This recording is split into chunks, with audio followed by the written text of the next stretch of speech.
Hello, everybody. Welcome back to the latest edition of Terrace Talk. It's been a sort of disappointing Saturday last weekend for Norwich. Just a point at Blackburn, looking to bounce back at home this Saturday. Sunderland, the visitors, and with that, delighted to be joined by Paddy Hollis from the Roker Report. A lot's changed really since we met back in the end of October. Sunderland winning 3-1 that day, went up to 7th. Since then, you've had two changes of manager. We've had the January transfer window, a Netflix documentary, as is standard with Sunderland. An old manager, formerly of Norwich City, is open to a return to the Stadium of Light. Feels like there's lots to get through in this show. Let's take it back to Tony Mowbray to start with. Sacked early December, 1 win in 5 prior to that, guided you to the playoffs last season. I kind of saw maybe criticism from the fan base, media, various sort of outside lookers on that decision. Right decision at the right time, or maybe in hindsight now, one that was maybe, you might wish he was still here now, I suppose. Yeah, I mean, you say there that the benefit of hindsight is brilliant. I thought when he did go, it made sense because, you touched on there how the form had dropped off, but it wasn't just the form, it was the performances. I mean, I remember 2 of his last 3 games were away to Plymouth and home to Huddersfield, who I think at that point they were both in the bottom 6, and we lost both of them, and we looked dreadful in both games. We just looked like we looked like a shadow of a team who, started so well, start the season so well, and it was the right time for him to go. I was still disappointed because, as an individual, I mean, Mowbray, he was one of my favourite Sunderland managers. I mean, what he did last season to get us to the playoffs when we were absolutely riddled with injuries, it was fantastic. I think it was the right time for him to go. Moving on a bit from that, though, I think we bringing in Michael Beale was. I mean, you can see it now. I mean, he didn't last 2 months. That it was. I think I was one of the fans where I wasn't a case of I didn't want him. I just wasn't sort of overly, I wasn't buzzing about the appointment. I kind of tried to look on the bright side, and I thought, well, we brought him as a coach. He's got good pedigree as a coach. He's got a decent track record as a number 2. Unfortunately, we brought him in as the head coach, and his record. Obviously, everyone talked about his Rangers record, and he did a decent job at QPR, but it kind of fell off there.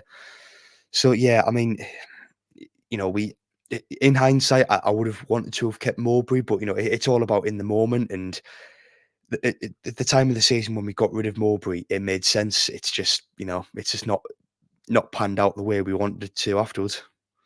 Yeah, you mentioned Michael Beale, only 12 games in charge, appointed on at the sort of end of December, went last week. Only 4 wins in that 12 games, 6 defeats, one of which, against bitter rivals that I'm sure, I won't make you relive. It was the kind of Twitter X account that supposedly him come out as well. I mean, is there any Sunderland fan that was disappointed to see him go? It feels like it was quite a unanimous, decision that he's gone. Yeah, I mean, a lot of fans said that they've never seen the fan base so united over, firstly, being opposed to a manager coming in, and then secondly, to a manager getting the sack or him leaving. We still don't really know that, but either way, he went. And, I mean, it was funny because it still kind of, to me, it still felt like a bit of a shock when it happened. But, I think a lot of us were kind of thinking, well, we've got them until the end of the season now, but it kind of feels like we can sort of write off the season because, things have not gone to plan in those games he's been in charge. But for him to go, I mean, a lot of us kind of said that if Beale was to go, we could see basically what we have done happening, where we bring up Mike Dodd's assistant coach, and he kind of oversees the remainder of the season. So obviously, when that happened, and when the club basically announced straight away, like, yeah, it's going to be Dodds until the end of the season, everyone was sort of, yeah, okay, that kind of makes sense. But no, I mean, it's been since sort of the start of December up until it's still ongoing. It's been ridiculous, really. I mean, it's been crazy, and I think from the outset, I mean, yourselves as like an outside fan are probably struggling to keep up because Sunderland fans are struggling to keep up with what's been going on. it's been non-stop, I mean, the whole talk about, the X account and, how that, was that Michael Beale? Was it not Michael Beale? It's just, it's a sort of thing where, this sort of thing would happen, it should happen at a club over the space of 10, 15 years, not 2 months. But, it's over now. I mean, Beale, he's not going to be remembered fondly. That's just, it's, for me, it's nothing against him as a person, but as a coach, he was just wrong. He was the wrong head coach at the wrong time for Sunderland, I think. And the fact that he's lasted 12 games, barely even 2 months, just goes to show that was the case. Yeah, I say this sort of research for this show is usually fairly straightforward. With this one this week, it felt quite a long process trying to work out what's going on this season. Need a bit more time for it. Yeah. Mike Dodds, as you mentioned, in charge until the end of the season, but there was a rumour surfaced over the weekend. I think, well, might be the end of last week. Former Sunderland manager, former Norwich manager as well, Alex Neil, of course, departed the Stadium of Light prior to our trip there last season to Stoke, and there's rumours that he wants to will be open arms to a return to the Stadium of Light. I mean, how would that be received by the Sunderland fans, and could you see that being an eventuality?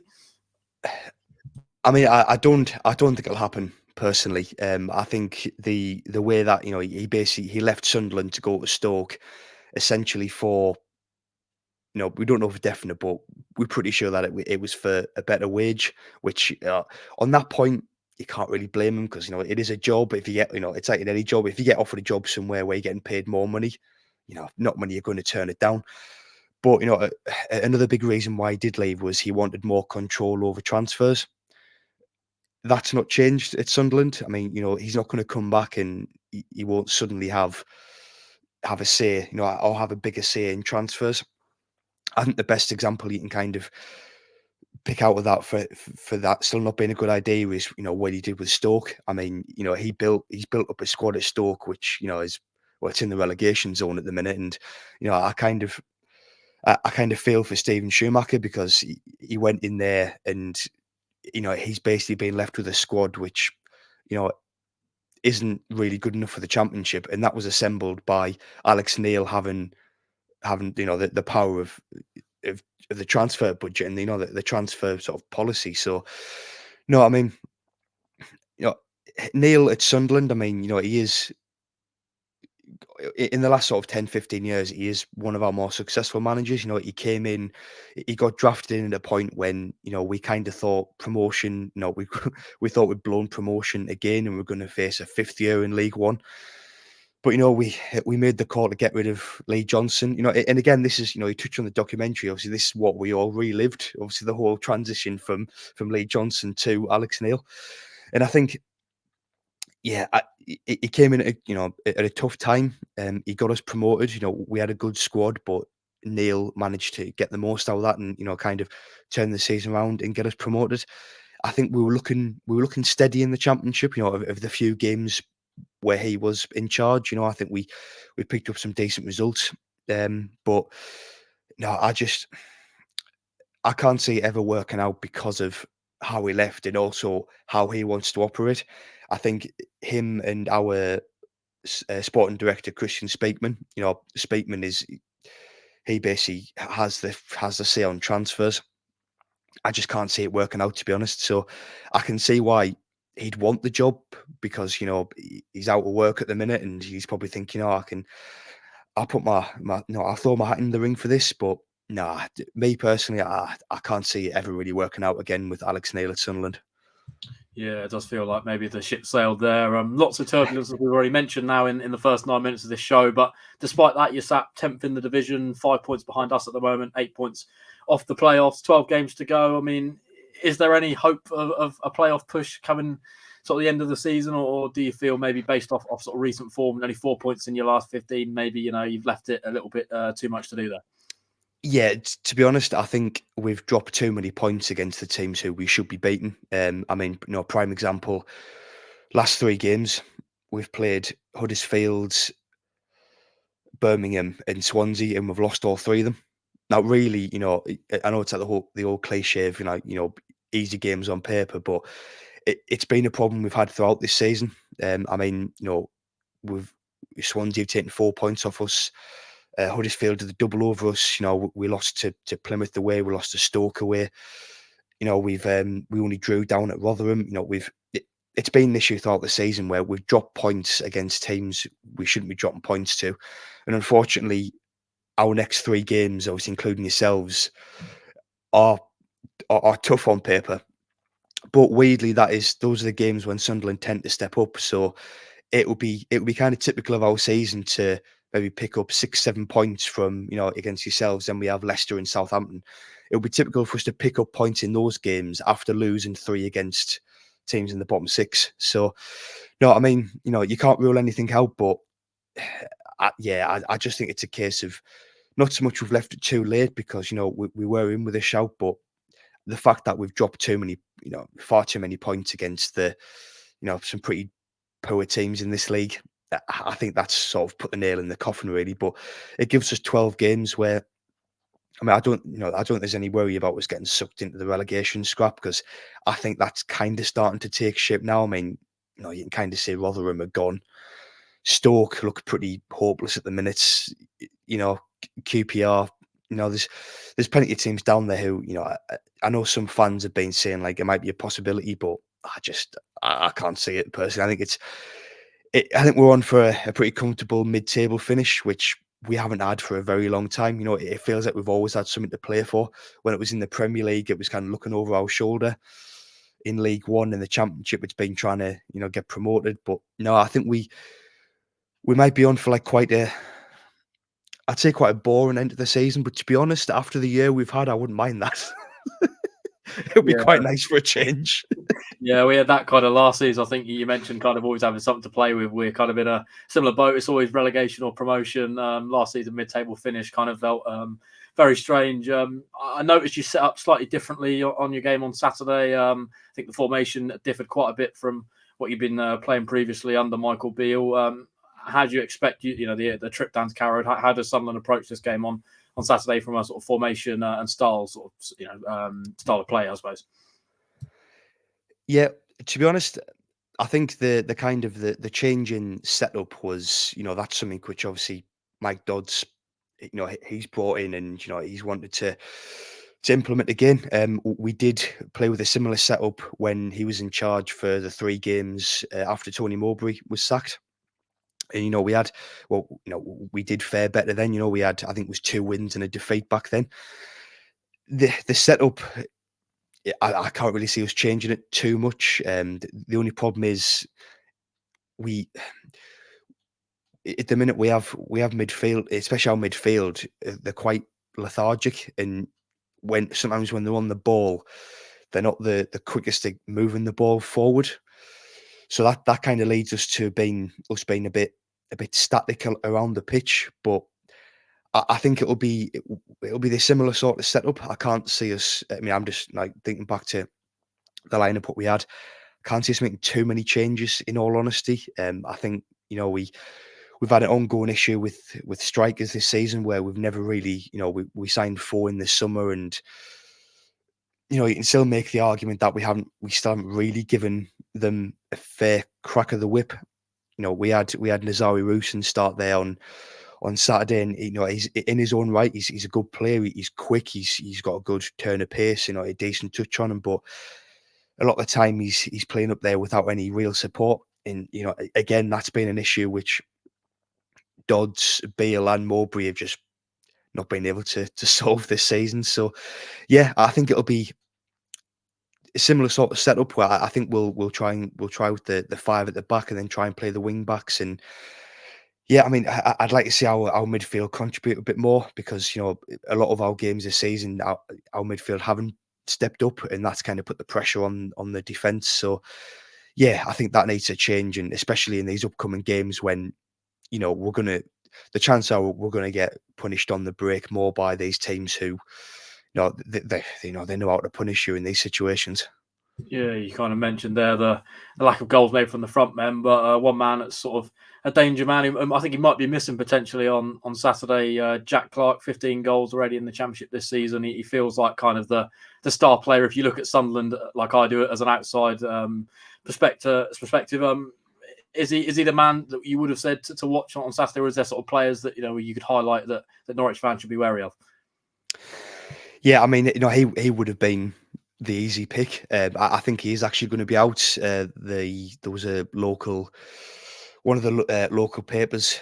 They said that basically he's not been in training this week. So it is only Tuesday, but you kind of want players to be in training all week ahead of the weekend. So I do think he'll be missing personally, and that kind of puts him at risk for our next game as well. But no, I mean, we have had a lot of players who they've underachieved this season. I think it's fair to say. Personally, looking at the players who would start, I'd probably say Dan Neil is a player to watch. He's been monitored by Liverpool. There was those reports of in the before the close of the summer window that Liverpool were watching him. And to be honest, I'm not really surprised, in all fairness, because he's a player who he's come up through our academy, and he's got the natural talent and ability. He's played like 120, 130 games for us already. He's just, he's first on the team sheet, basically, week in, week out. And yeah, I mean, he's become a real sort of fan favourite. I mean, it was frustrating at the start, but he was a young player just trying to sort of learn his trade. And yeah, I mean, he's in our midfield. I mean, he's a standout sort of player, because other than that, we have too many players they're just too inconsistent. I mean, we had Pierre Ekwa, who towards the end of last season, outstanding. Start of this season, outstanding, and then he picked up an injury in about the fourth, fifth game of the season, and it was supposed to be a dead leg, and he was out for a long time, and he came back, and he's just not looked right since. I don't know if he's just lost a yard of pace or but he just doesn't seem as sharp as he was before the injury, and it's disappointing because I mean, I still fully believe there's a fantastic footballer there. He's just not enjoying a great time of it at the minute, and it's the same with Job. I mean, we start him week in, week out, and he's a very good player, but I just feel like we're playing him too much at the minute, and I think especially when we have 3 games in the space of a week, we don't need to start him week in, week out. The best example of this was, he started on the bench against Plymouth. He came off the bench. He had a 20-minute cameo, and he scored a really good goal. And then the 2 games since, he started again. So 3 games since, he started again straight away. And it's like, it's sure that we don't need to start him. We have the players to rotate. But no, I mean, no, he's had all the attention on him because he's Jude's brother, and he's trying to sort of make a name for himself there. And yeah, I mean, I think he's a good player. There's a very good player there. I just think we need to manage him a bit better, really. Yeah, I suppose he's been helped that by you being relatively active, I suppose, in the January transfer window. Although a few players left the Stadium of Light as well. You brought in the likes of Callum Stiles, well known in the Championship from his time at Millwall and Barnsley. Romain Mundell from Standard Liège. You let Alex Pritchard go, a player that Norwich fans are very aware of from his time at Carrow Road. Happy with that January window that's closed a month ago, or maybe sort of felt there was other areas that weren't addressed?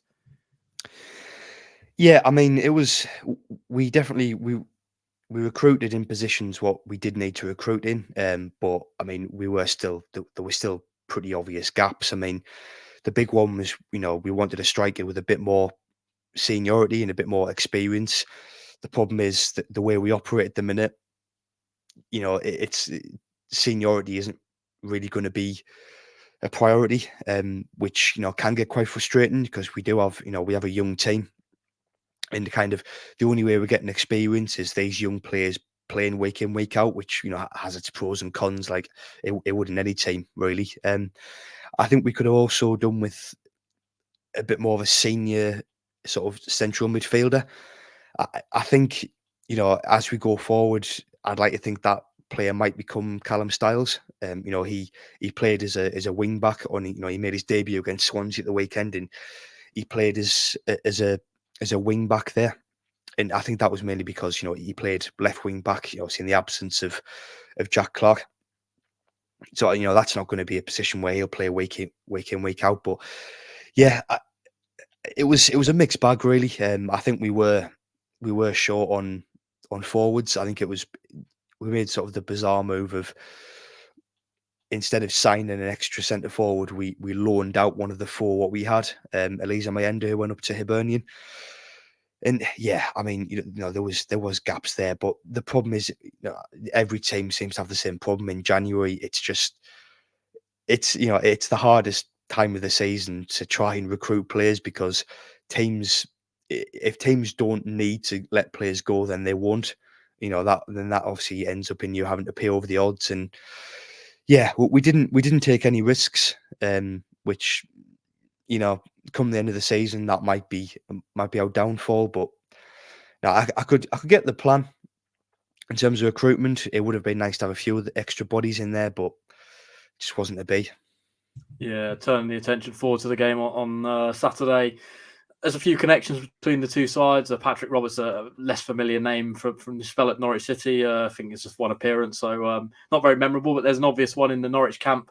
In terms of Sunderland, Danny Bart, of course, joined us in the summer. Only 4 starts for us so far this season. Not really featured. Player of the season at Sunderland last year. I mean, you may be surprised he's not featured more for Norwich, and what sort of reception, I suppose, will he get from those travelling fans on Saturday? Yeah, I mean, when he went, it was kind of made clear from kind of early in the window that he was going to be moved on. It was a bit of a surprise to a lot of fans, but at the same time, we saw the options what we had, and obviously within the club, it was kind of saying that we can move him on.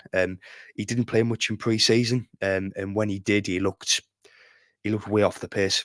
In all fairness, I was surprised. I think especially when you were struggling early in the season, that he didn't play more.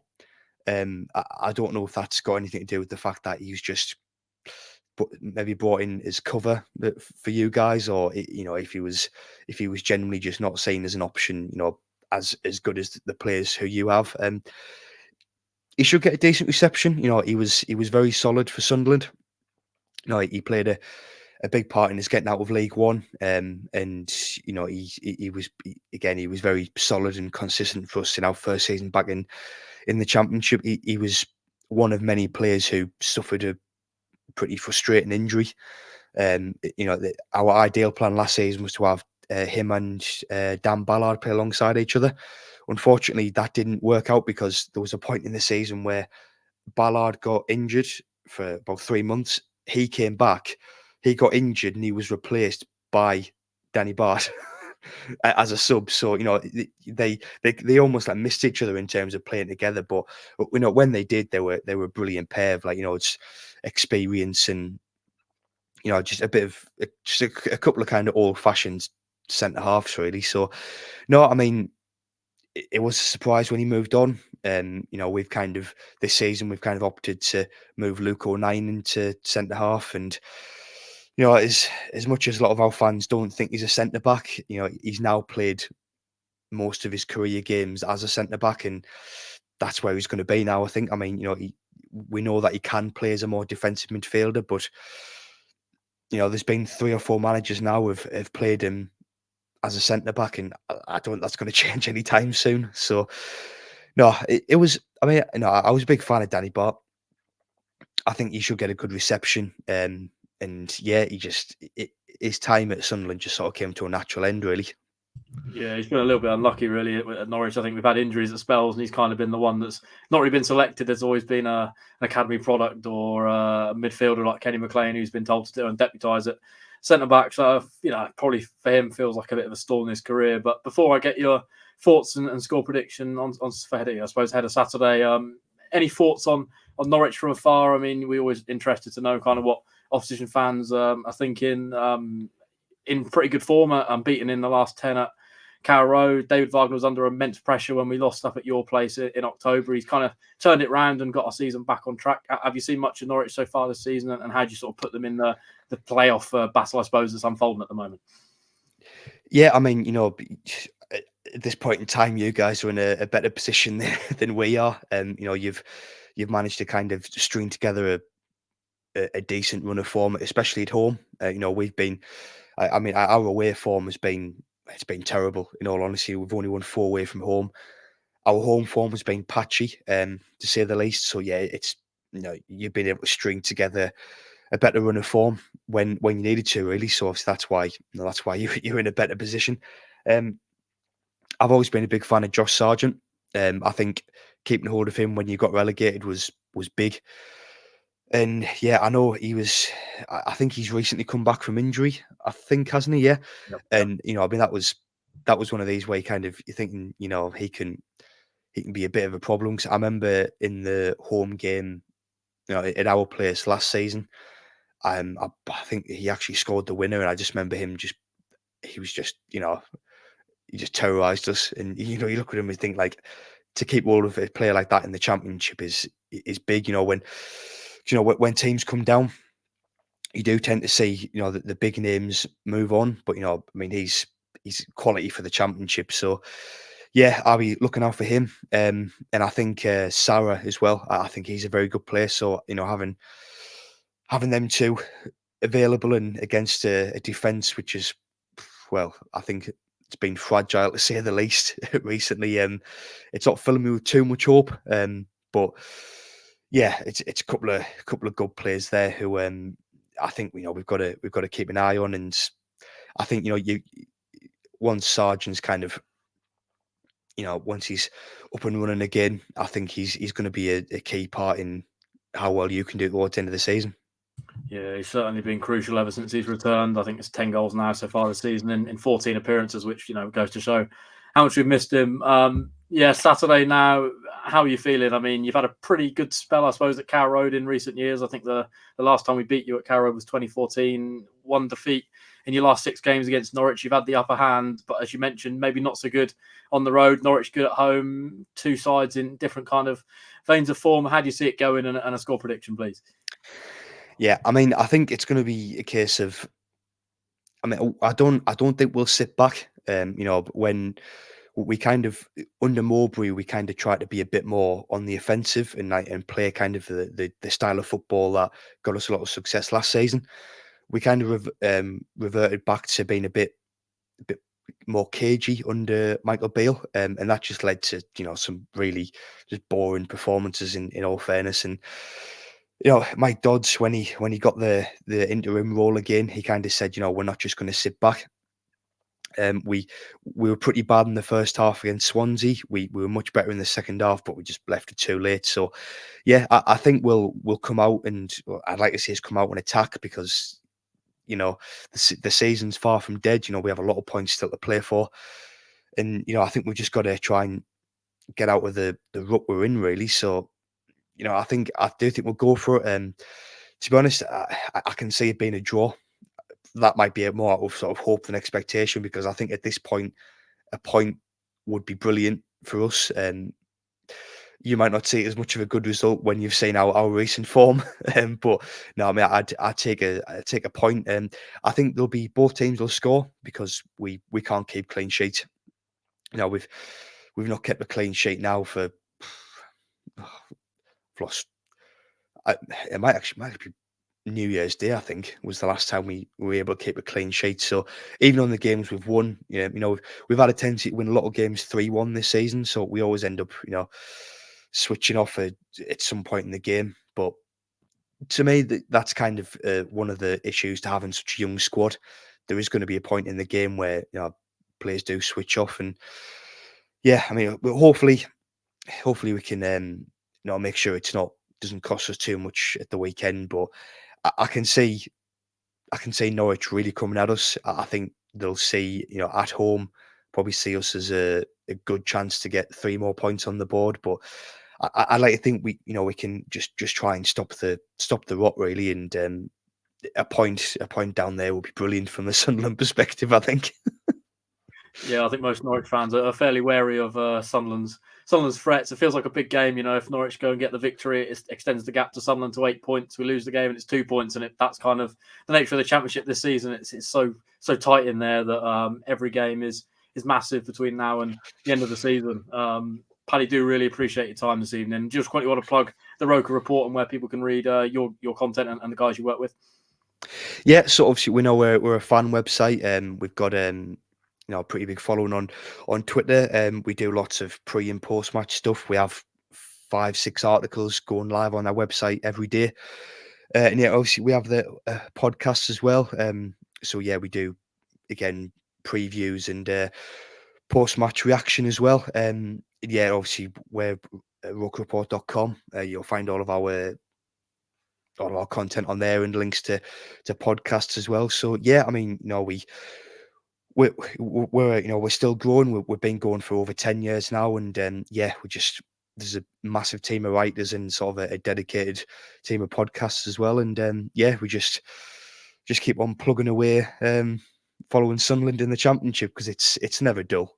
It No, really it's never isn't. dull. Yeah, it's never dull. We have a similar kind of motto with Norwich. Something's always happening, which is always good. We'll link all that good stuff down below, so you can head over there and check out all their good stuff. That will round off this week's show. Of course, thanks for joining us. It's a huge game for both sides on Saturday. Looking forward to it. Lots of good stuff coming your way on the Pinker channels. Of course, this week we've got David Wagner's press conference on Thursday. So the full video will be up on the YouTube channel on Thursday night. Preview show will probably be available as well to you on Friday. So lots of stuff to look forward to. The Pinker Plus app, the place to go, of course, $2.99 a month, or you can take out a free trial. And if you don't like it, then you can, cancel your subscription. We hope you don't, and you continue to join our growing community, which is always is growing strong at the moment. And lots of people are enjoying our stuff. So that'll round off this week's show. Hope for a good game on Saturday, and of course, from a Norwich City perspective, 3 points.